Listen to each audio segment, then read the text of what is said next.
et la barque vint accoster à l'escalier des Maupins.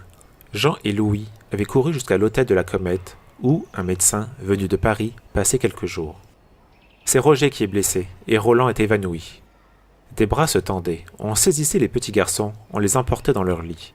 Seul Raoul, l'aîné, n'avait rien, et avait même pu aider Jane dans la manœuvre du bateau. Mais Jane vacillait, et Jacqueline dut la soutenir jusqu'à une chaise longue.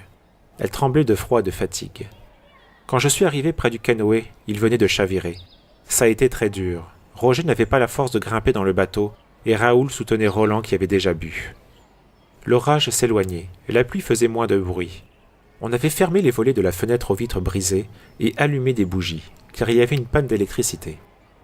Le médecin accourait sous la pluie, grimpé en tête au premier étage, par cet escalier extérieur encadré de glycine.